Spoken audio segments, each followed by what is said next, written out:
So Rick Rubin is a music producer who I first saw on, which podcast was it? I can't remember now. Oh, Huberman Lab podcast. And then I bought his book. And then, once you watch a podcast with one guest, a whole lot of that guest, their podcasts pop up. And I saw a podcast with him and Rangan, I hope I'm pronouncing it right, Rangan Chatterjee, where they delved into Rick Rubin's weight loss story. Now, I didn't know he had a weight loss story. So I listened, my ears were flapping, my interest was piqued because obviously I give a lot of weight loss advice here on this channel. And he said something that totally confirmed what I've been saying to you guys over and over.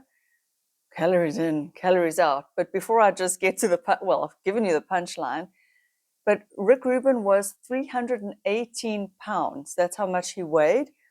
318 pounds, but I don't know what that is in kilograms. And his mother was obese. I was overweight my entire life. My mom was obese, and towards the end of her life was in a wheelchair due to her obesity. I've been dieting, and I went to Weight Watchers with my mom when I was a kid. I tried every fad diet along the way, and nothing seemed to change. But he went on this sort of health journey with this guy. I think he said that the guy's name was Phil. I don't know what Phil does or who Phil is, but he got healthier by sleeping sort of better hours, not just sleeping at night, not just being awake during the nighttime hours and sleeping in the day, because obviously his circadian rhythm was out of whack. Now, he was vegan, which he says in this podcast wasn't optimal for his health. And this guy, Phil, got him to reintroduce, I think, eggs and fish. So he said he got healthier, he started to exercise, but he didn't really lose weight. I think he lost a couple of kilograms, or was it 5 pounds? 5 kgs or 5 pounds. I'll put that clip here as well. I added the animal protein. I cut all soy. I cut nuts. I cut a lot of things.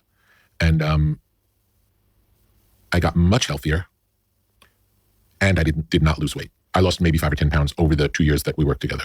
And you stuck to the advice? Absolutely. He was with me, and he said at the end of it, he said 99 out of 100 people who've done what you did, all their weight would fall off. For some reason, it hasn't with you. And then I thought, well, my mom's obese. It's just a genetic thing. This is what it is. But at least I'm healthy now. At least, and I felt very healthy. Then he said, he continued on, and a friend of his noticed he was just getting bigger and was worried about his health. So then he went to a dietitian, and the dietitian got him to also have a lot of eggs and fish and soup. But the key difference was between this guy, Phil, and the dietitian was that the dietitian got him to count calories.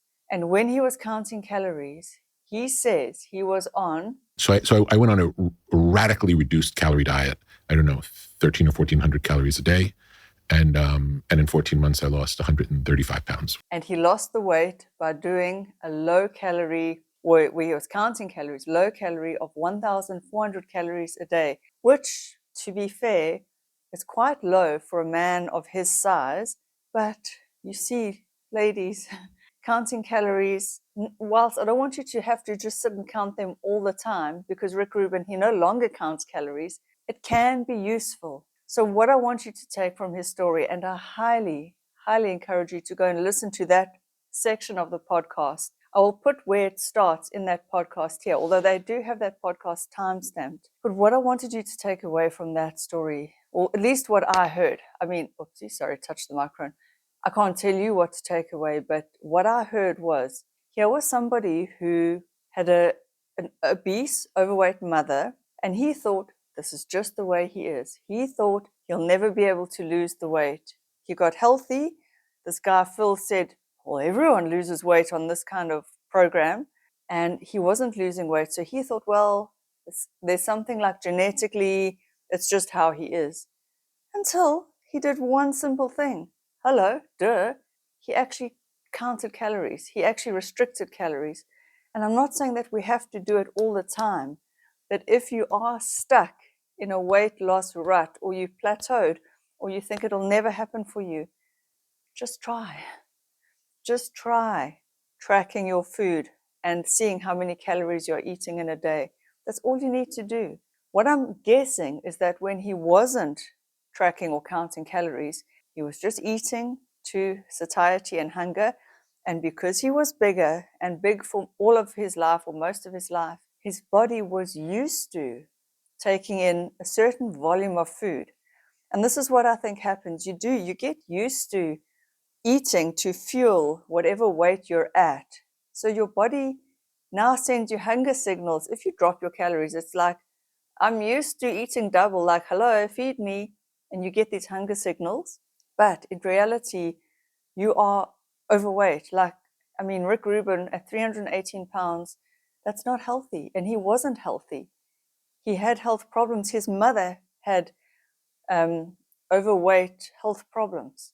And I'm not saying you can't be weightier and healthy. You can carry weight on your body and be perfectly metabolically healthy. That is also a thing.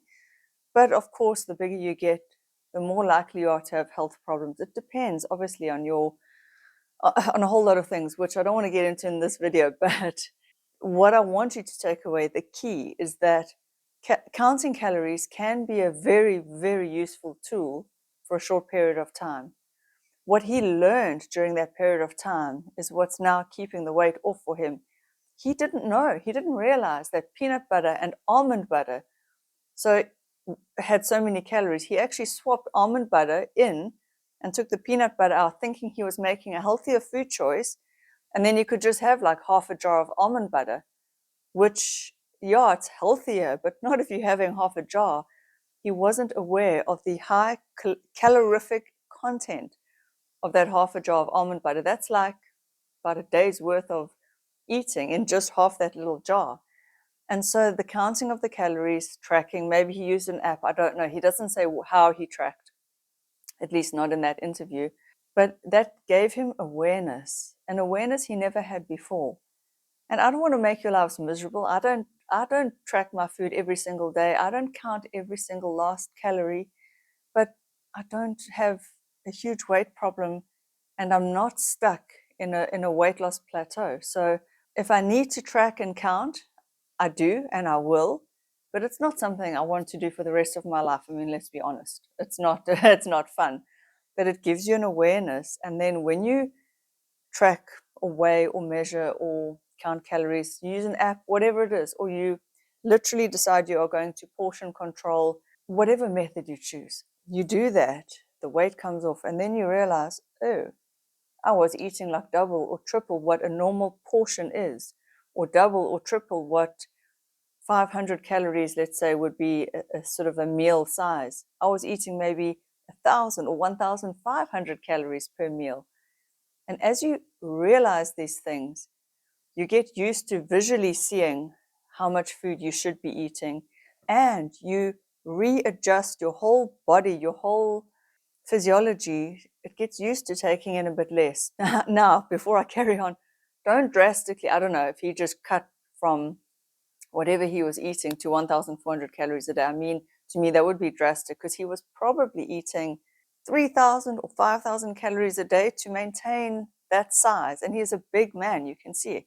So I don't know if they stepped him down slowly or if he just did it drastically. I personally would reduce a bit at a time, just to give yourself time to adjust to the lower calories.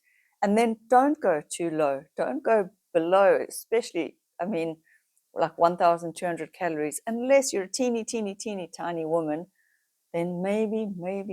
But I hesitate to say that, because rather increase your activity to burn those extra couple hundred calories. So again, drop your calories. But you can see, even a big man like that, he dropped to around 1,400 calories. He's probably eating a bit more now, I'm assuming. I mean, once you've hit the weight you're happy with, your goal weight, what works for you, then you can now play around with adding in a bit more, adding in your favorite foods, no longer needing to track or to measure or weigh your food or whatever it is that you were doing. These things are very useful as tools, as a guide, as an awareness thing. And then when you've got the hang of it, you don't need to anymore. And again, this is not the only way. Calorie counting is not the only way. You certainly can, and many people have lost weight without counting calories. You can do it by doing carnivore, keto. You can go strict, healthy vegan. I mean, vegan, I think if you do it properly, it is safe, but you have to do it properly because you could be lacking in some of the essential vitamins and iron and whatever, and the proteins. You need to combine them to get a complete source. So there are, I mean, you could do any kind of a diet you want. You could lose weight without counting or tracking. And if that's working for you and you are losing the weight, you don't even need this video. That's wonderful. But if you have been battling and you come from a family where everyone is overweight and you think, well, that's just the way we are, it's genetic, it's never going to happen for me, please take inspiration from Rick Rubin's story. And yes, I know he's a man, and in general, my audience is women, but it doesn't matter. It doesn't matter. He's a human, he's a body, he lost weight, and he thought he never could. And that's what I want you to take away from that story, is that it is, and I've been saying this over and over, it is possible. It is possible. Sometimes you just need to do the hard thing, and the hard thing is to go on a lower calorie diet for a certain period of time. And then you make adjustments along the way. And again, ladies, I'm not telling you that you need to look any particular way. I think all body shapes, all body types are beautiful. We come in all shapes and sizes, and that is natural and that is wonderful. Variety is good. But of course, there is a certain point at which you will probably, I mean, not will, but probably pick up health conditions if your weight gain is unchecked. So high blood pressure, joint aches and pains, possible blood sugar issues, possible diabetes. Look, I'm not a doctor, and I love you no matter what your weight. I know on the inside you are the same. You really, really are. I believe it. I know it. I was the same. I am the same no matter what I weigh, and I've been different weights. But I'm here to give you hope. If you really want it, you can do it. You just need to find the way. It may not be easy for you. I don't think weight loss is ever easy for anyone. Maybe some people, I don't know. It may not be easy, but when you reach the point where this is what you really want, and maybe you are having health complications, please know that you can do it. It's a long journey, but like I heard somebody say, was it yesterday and on Instagram today? I've heard the saying twice, so I need to share it with you. The time is going to pass anyway. So you may as well start your journey now and keep going. If you fall off the bandwagon, that's okay. Get back on it the next day. The time will still pass. And if you don't do anything today, tomorrow, next week, that's fine. Start then. The time will still pass. Whenever it is that you start and restart and start and restart, just keep going. The time will pass anyway. You may as well take a chance, give yourself a shot at a good health and weight outcome. But remember, keep it moderate, keep it reasonable. Don't crash diet, don't starve yourself. Keep eating healthy foods, don't do it with unhealthy foods. Find the thing that works for you, find the thing that you can stick to, and try and make it fun. Try and be positive about it. You know, I don't want you to also be in this denial mindset where, oh, I'm in denial, I'm on a diet, I can't have this, I can't have that, I can't. You are choosing.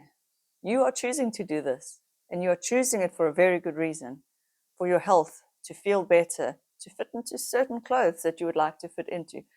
Whatever the reason is, it's your reason, it's your body, it's your health, it's your weight. Make the journey your own. I believe in you. You've got this, and you are beautiful no matter what. I love you. See you in the next video. Bye.